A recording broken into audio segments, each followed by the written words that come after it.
Salmo de número 116, todos acharam, amém? Diz assim a palavra do Senhor: eu amo o Senhor, porque Ele me ouviu, quando lhe fiz a minha súplica. Ele inclinou seus ouvidos para mim, eu invocarei toda a minha vida. As cordas da morte me envolveram, as angústias do Sheol, ou a sua tradução pode estar inferno, vieram sobre mim, aflição e tristeza me dominaram. Então clamei pelo nome do Senhor, livra-me, Senhor.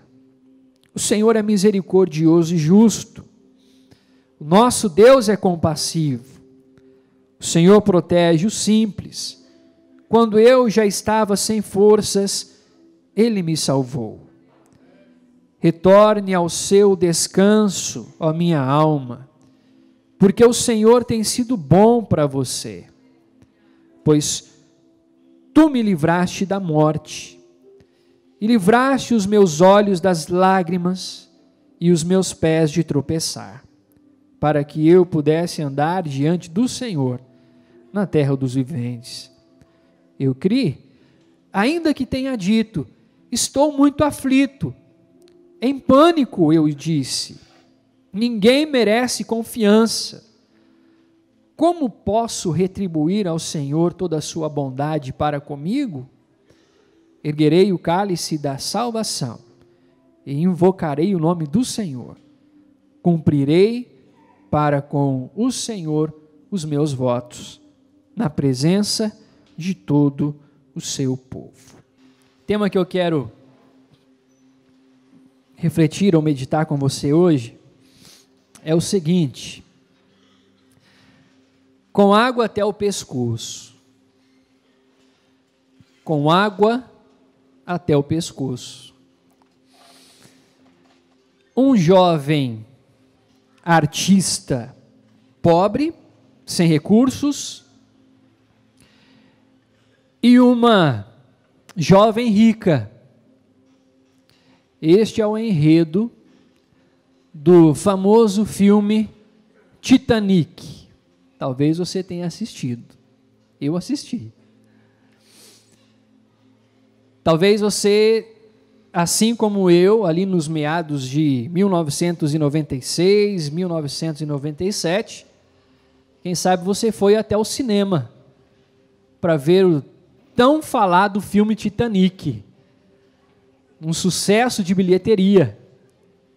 Ou você esperou sair a fita, você foi alugar, quando ainda existia locadora. Mas a questão é a seguinte, e você se lembra que Leonardo DiCaprio, ele ali como Jack, né, na figura deste artista pobre, ele se apaixona por Rose, né, interpretada por Kate Winslet, e eles se apaixonam durante toda essa história do Titanic.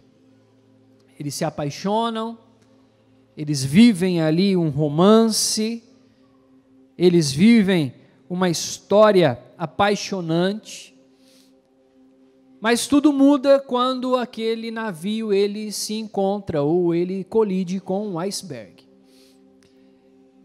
E ao colidir com esse iceberg, as águas começam a entrar no navio, levando posteriormente esse navio ao naufrágio ou a afundar.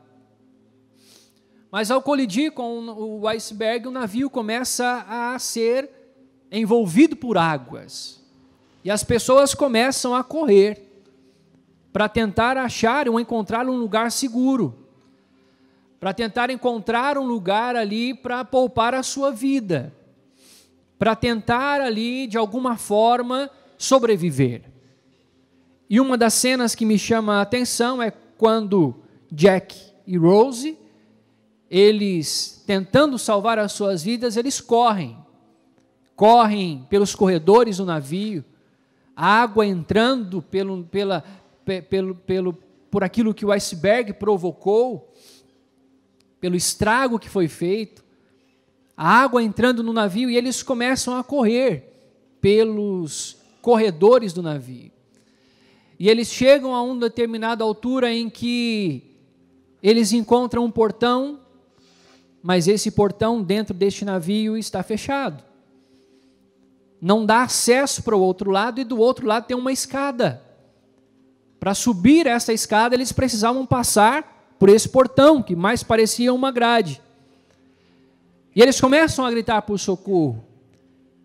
E naquele momento apenas os seus pés estavam envolvidos pela água. Aí então surge alguém da tripulação, um tripulante, alguém que trabalhava ali. E eles gritam por este homem, e este homem, ele vira as costas, e ele reluta com ele mesmo, tentando se salvar também, porque ele sabia que o tempo era pequeno, ele sabia que o tempo era curto, e ele reluta com ele mesmo. Ele vai subir a escada e ele escuta as vozes dos dois, e ele reluta, e ele volta. Ele volta então procurando entre as suas chaves para abrir aquele portão. E aquele portão continua fechado porque ele se embaraça com as chaves. E ele percebe então que as águas estão subindo. E aí então a chave cai na água. E ele foge, e ele corre. Aí então Jack mergulha, estende a sua mão entre as grades e alcança a chave. Mas a água continua subindo. A água continua subindo. Ninguém para a água.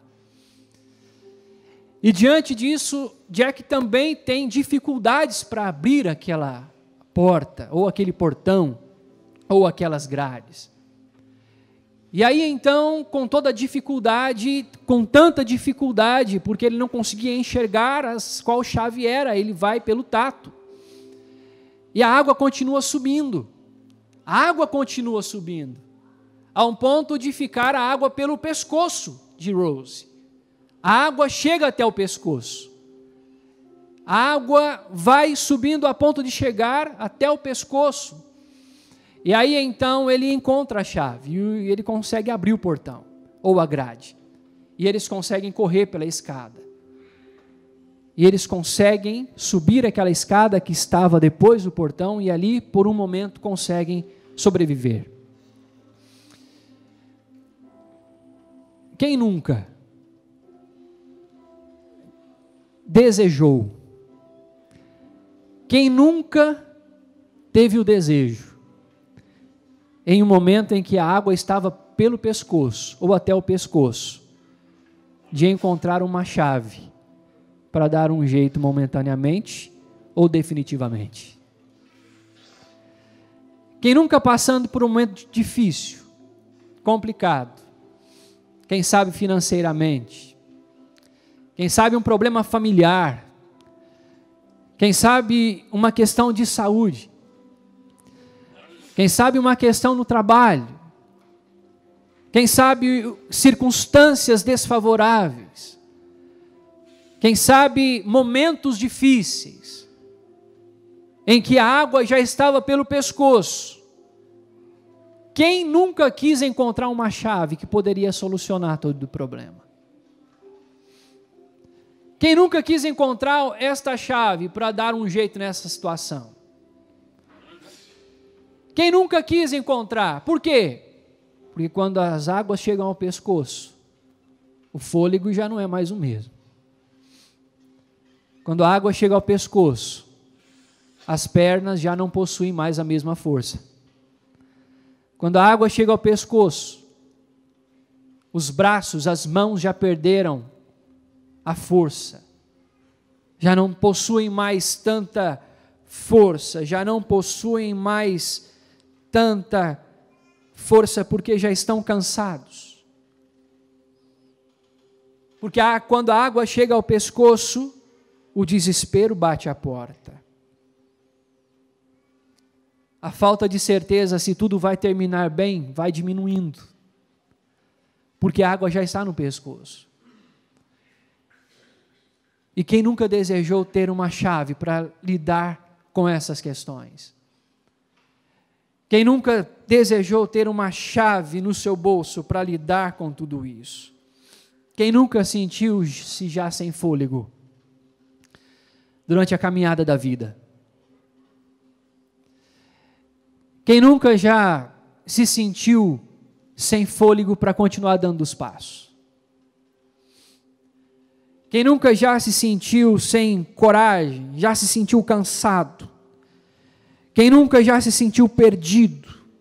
Quem nunca já se sentiu desesperado na caminhada da vida? Hoje não é difícil de você encontrar pessoas que dizem: pastor, eu estou com água pelo pescoço. Eu não sei mais o que fazer. Talvez a sua situação é semelhante a essa. Talvez o que você está enfrentando é semelhante a essa história. Talvez o que você está experimentando neste momento se compara a esta história. Talvez as suas palavras são estas: a água já chegaram ao meu pescoço. A água já chegou ao meu pescoço. Já me sinto sem forças. As forças já foram embora. Eu não consigo pensar. Eu não consigo raciocinar. As minhas pernas já estão fracas. Os meus braços já estão cansados. O meu fôlego já foi há muito tempo. Quem sabe a sua história é semelhante a tudo isso. Talvez a sua história se compara também à história do salmista, que descreve toda a sua história no Salmo 116, o qual nós lemos. Talvez a sua história se compara à história deste salmista que passou por um momento complicado, por um momento difícil, por um momento em que as circunstâncias estavam totalmente desfavoráveis, em que o momento era desafiador, em que o momento era um momento em que a sua vida e o seu emocional já estava totalmente abalado. E nós vemos isso claramente nesse texto. Porque o texto nos descreve que ele estava vivendo uma sensação de morte. O salmista descreve a situação que ele está vivendo como uma sensação de quem estava morrendo. E o texto não nos diz que ele estava passando por alguma enfermidade. Mas o texto nos diz que a sensação que ele estava tendo era uma sensação de morte. Era uma sensação de desespero. Era um momento de aflição e tristeza. O texto nos diz isso. O texto nos diz que era um momento de desânimo, em que a sua alma estava aflita, em que a sua alma estava cheia de aflição e de angústia. O texto também nos diz que os seus pensamentos, os seus sentimentos estavam totalmente aflorados, estavam totalmente acelerados. Eram pensamentos persistentes, eram pensamentos desconexos, eram pensamentos angustiantes. E hoje não é difícil você encontrar pessoas assim, pessoas em que os seus pensamentos estão desconexos, em que os seus pensamentos estão acelerados, angustiantes. Nós vemos a escrita do salmista também demonstrando um tanto de irritabilidade, porque ele diz: eu criei,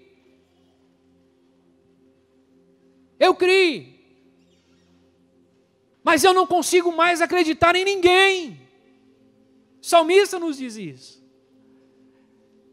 Eu criei, mas eu não consigo mais depositar a minha confiança em ninguém. As suas emoções estavam bagunçadas. A sua vida emocional, o seu interior estava bagunçado. O seu interior estava precisando de alívio. O seu interior precisava dessa chave. O seu interior precisava desta chave para trazer esse alívio, porque a água estava sobre o pescoço. Ou a água já tinha chegado, ou a água já estava pelo pescoço. Mas nós aprendemos algumas lições com o salmista.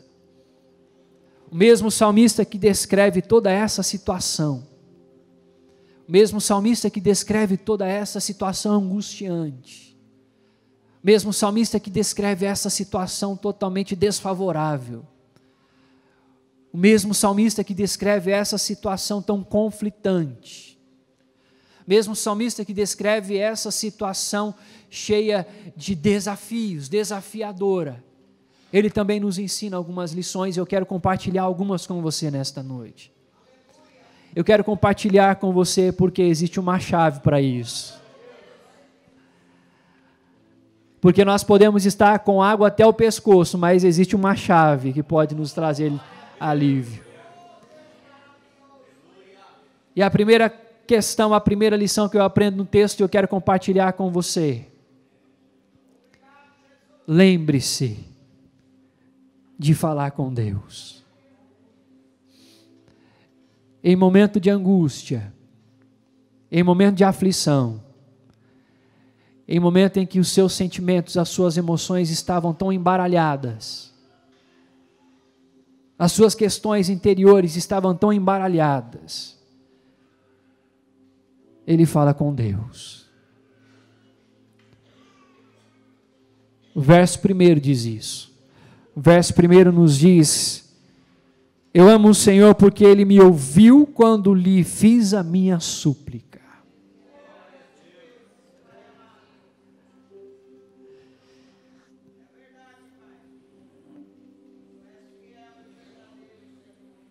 Existe uma questão muito importante que nós não podemos perder de vista.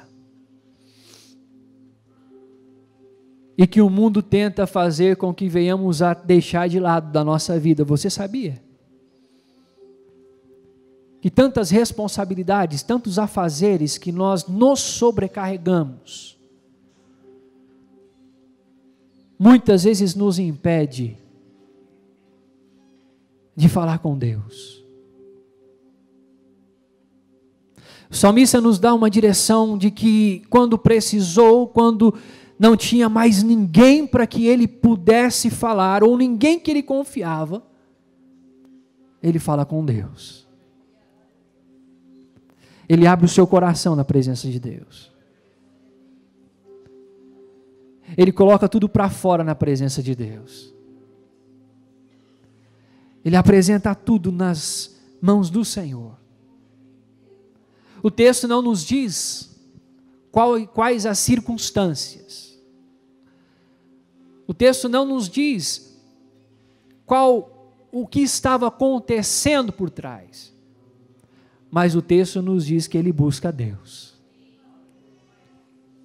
Que ele busca a presença de Deus. Esse é o maior desafio nosso. Esse é o maior desafio da nossa geração. Nos lembrar de falar com Deus. Porque nós buscamos todas as estratégias possíveis. Aí, se nada dá certo, aí nós buscamos a Deus. O que seria o contrário? A primeira questão que nós deveríamos fazer é buscar Deus.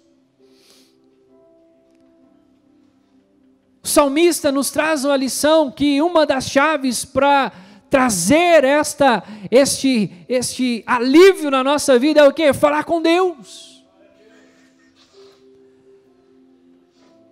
É falar aquilo que nem eu entendo. Porque existem situações na nossa vida que nós nem nós entendemos, se a gente for explicar para alguém. Eu não sei o que está acontecendo. Eu não sei o que está acontecendo. Eu não sei. Quantas vezes nós falamos isso? Eu não sei explicar.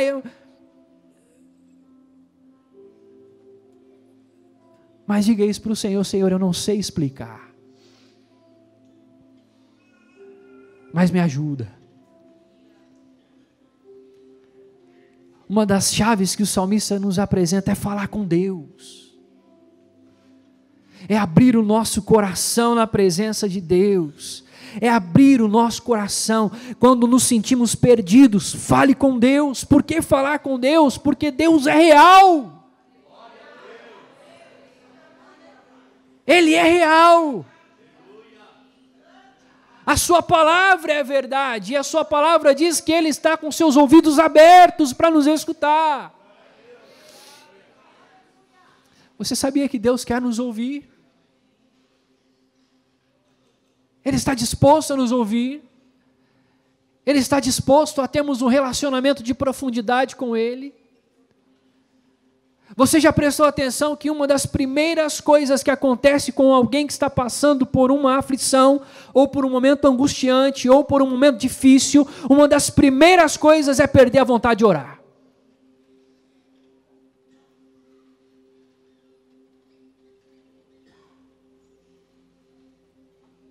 Uma das primeiras coisas que acontecem quando nós estamos enfrentando um momento difícil, nós deixamos de orar. Mas o salmista fala o contrário. Ele se lembra de falar com Deus, porque Deus é real.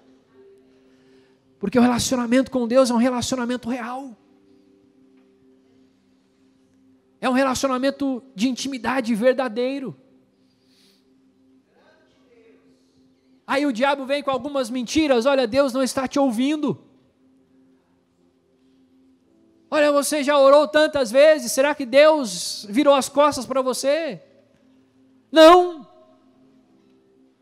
Ele continua sendo verdadeiro e real.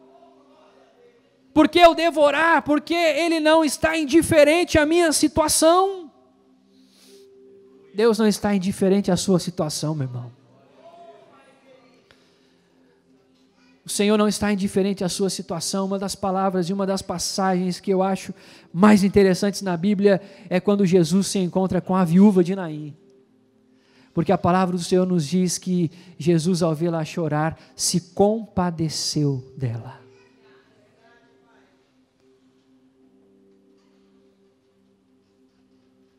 Não é um relacionamento de frieza, frio. É um relacionamento envolvido por amor. É um relacionamento envolvido pelo amor do Senhor por nós. Você já tentou conversar com alguém que parecia indiferente com aquilo que você estava falando? Você falando e a pessoa fazendo outra coisa. Você falando e a pessoa olhando para outra direção. Aí você precisa falar: olha para mim. Olha aqui, presta atenção no que eu estou falando. Com Deus não é assim. O Senhor não é indiferente com a sua situação nem com a sua oração. Ele continua zelando pela sua palavra. Ele continua zelando por aquilo que disse na sua palavra. Seus ouvidos estão abertos a nos escutar. Seus ouvidos estão abertos, em razão, por que nós devemos falar com Deus, por que nós devemos buscar ao Senhor, porque Ele nos ouve. Deus ouve.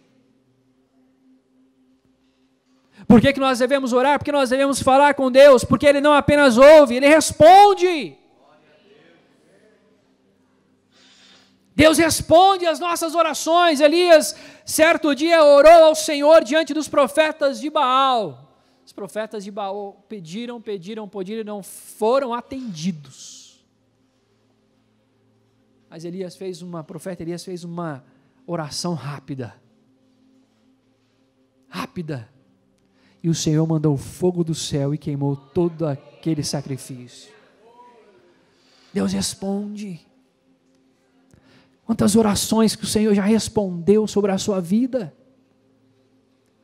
Quantas orações que o Senhor continua respondendo. Quantas orações que o Senhor continua respondendo sobre nós. Quantas orações que o Senhor já nos respondeu e continuará respondendo. A primeira lição que nós aprendemos quando nós estamos com a água pelo pescoço é falar com Deus. É abrir o nosso coração na presença de Deus. Senhor, eu sei que se eu for falar com alguém, ninguém vai entender, então eu estou na sua presença abrindo o meu coração. Eu estou falando com o Senhor. Eu estou buscando a sua face. E quando você fizer isso, o seu coração vai se encher de alívio. Quando você fizer isso, o seu coração vai se encher de paz. Uma paz que você não conhece em qualquer outro lugar, a não ser na presença do Senhor. Uma paz que excede todo entendimento. Uma paz que excede tudo aquilo que o homem já conheceu, com as suas próprias forças. Porque ela provém da presença de Deus. Fale com Deus. Busque a presença de Deus. Segunda lição que eu quero trazer com você, nós encontramos ali nos versos 6 e 7, o que fazer quando a água estiver até o pescoço, ou já chegou no pescoço, pastor, eu já estou com a água pelo pescoço. Lembre-se, mantenha a calma. Diga para o coração atribulado, aqui não. Diga para a ansiedade, aqui não. Diga para um coração que está pulando, a mente cheia de preocupação, aqui não. Olha o que o salmista diz no verso 7, verso 8. Retorne ao seu descanso, a minha alma, porque o Senhor tem sido bom para você. Pois tu me livraste da morte, livraste os meus olhos das lágrimas e os meus pés de tropeçar. Em momento de desespero, em momento de aflição e de angústia, a ansiedade só atrapalha, meu irmão. Você já usou a expressão, ou você já ouviu alguém que troca os pés pelas mãos? É no momento de ansiedade, no momento de aflição, em um momento de angústia, que nós estamos propensos a trocar os pés pelas mãos. Eu já fiz isso.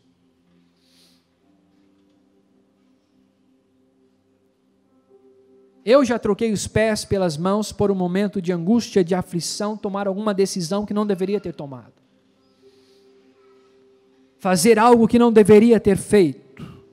Realizar algo que não deveria ter realizado.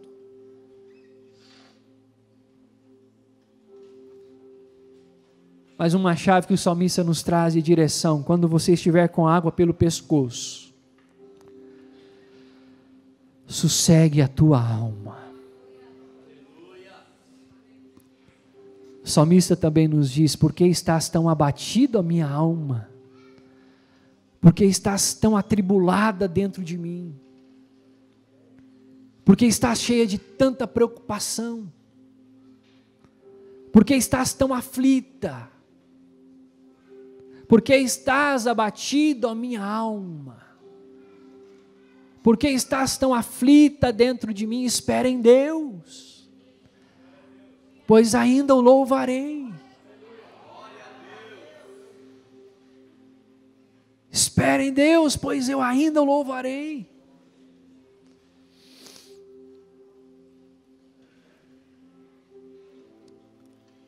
Um coração atribulado e um coração angustiante e cheio de ansiedade nos faz trocar os pés pelas mãos.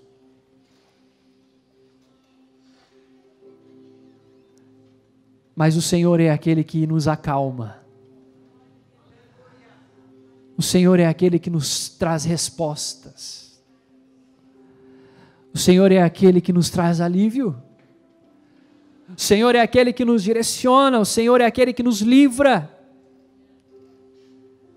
Chegaram para Moisés, disseram para Moisés, Moisés, olha, eles estão vindo, não era melhor nós termos ficado ali no Egito trabalhando para eles, do que morrer aqui?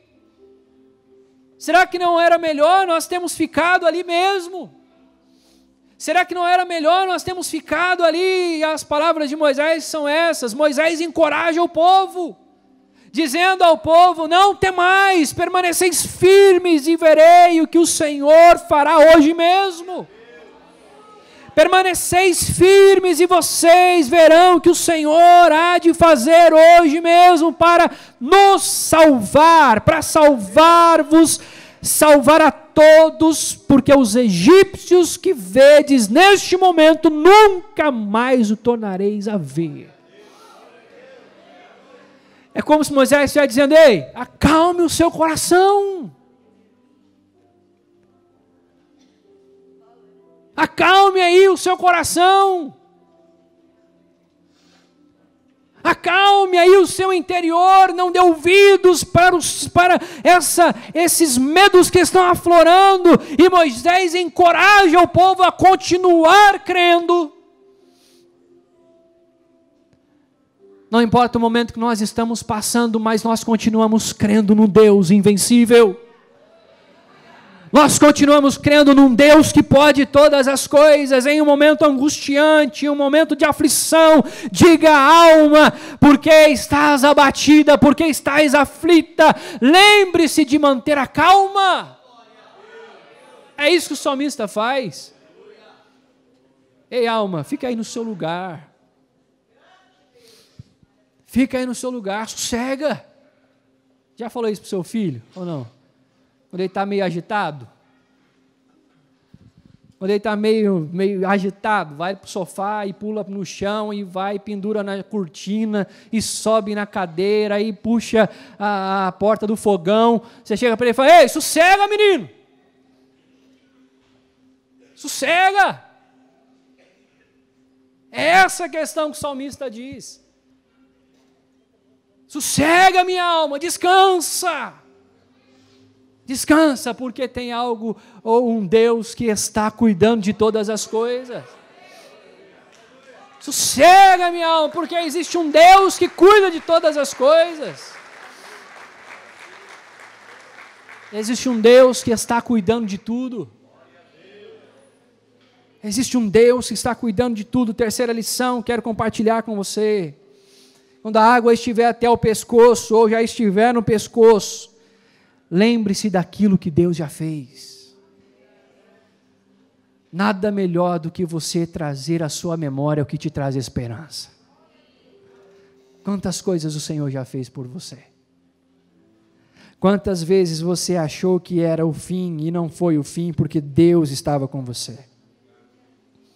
Verso 12 diz: como posso retribuir ao Senhor toda a sua bondade para comigo? Como eu posso retribuir ao Senhor? Como eu posso devolver ao Senhor? Outra tradução diz: que darei ao Senhor por todos os seus benefícios para comigo? É interessante que o salmista não cita benefício, ou o que Deus estava fazendo por ele, naquele momento. O salmista diz benefícios. Ou seja, o salmista estava se lembrando de benefícios que o Senhor já estava fazendo a ele. Lembre-se, traga à sua memória tudo que Deus já fez por você até hoje. Traga à sua memória os momentos difíceis que você pensou que não iria suportar, mas o Senhor foi fiel e você atravessou juntamente com Ele. Lembre-se de tudo aquilo que o Senhor já fez em favor da sua vida, em favor da sua casa, da sua família. Lembre-se de tudo aquilo. Salmo 103, verso 2 diz: bendize a minha alma ao Senhor, e não te esqueças de nenhum dos seus benefícios. Se lembrar de tudo aquilo que Deus já fez, de tantos milagres que o Senhor já realizou, de quantas coisas que nós sabemos que não éramos merecedores, mas que o Senhor realizou pela sua bondade e misericórdia.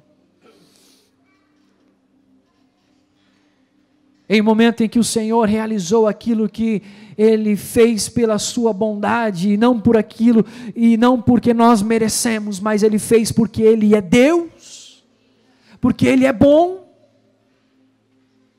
Lembre-se do Senhor, daquilo que o Senhor já fez em favor da sua vida.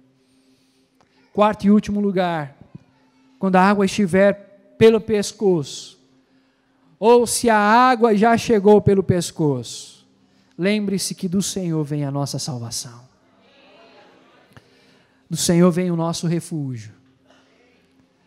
A nossa salvação não vem das circunstâncias. A nossa salvação não vem dos momentos. A nossa salvação não está na mão de homens. A nossa salvação vem do Senhor. A nossa salvação vem do Senhor. O verso 13, o salmista descreve isso. Erguerei o cálice da salvação, invocarei o nome do Senhor. O salmista descreve que o Senhor o livra e ele exulta nisto para louvor e para a glória do nome do nosso Deus. A salvação vem do Senhor. É nisto que nós confiamos. É nisso que nós depositamos a nossa esperança. O salmista se alegra, pois o Senhor lhe cobriu de bênçãos. O Senhor que nós servimos é o Senhor que nos cobre de bênçãos. O Senhor é aquele que nos traz refúgio. É aquele em que nós podemos esperar que milagres acontecem e hão de acontecer também. E estarão acontecendo também. Talvez você está em uma situação angustiante. Talvez a água já chegou no pescoço. Mas eu quero dizer para você nesta noite, continue confiando em Deus. Continue depositando a sua fé e a sua esperança em Deus. Continue esperando em Deus, a esperança. A esperança depositada em Deus. O verso 8 diz: pois tu me livraste da morte. Ou seja, o salmista está dizendo: o Senhor é aquele que livrou a minha alma da morte. Livraste os meus olhos das lágrimas e livraste os meus pés de tropeçar. Esse é o Deus que nós servimos. Esse é o Deus que nos traz salvação. Este é o Deus que nós entendemos que Ele é quem está no controle das nossas vidas. Ele é o controle do nosso navio. É Ele quem controla todas as coisas. É Ele quem controla a nossa vida. Em Jesus entendemos que podemos descansar, pois tudo está sob controle. Diga comigo, tudo está sob controle. Olhe para o teu irmão e diga para ele: tudo está sob controle. Essa é a chave. Essa é a chave para a minha vida e para a sua vida. Tudo está sob controle.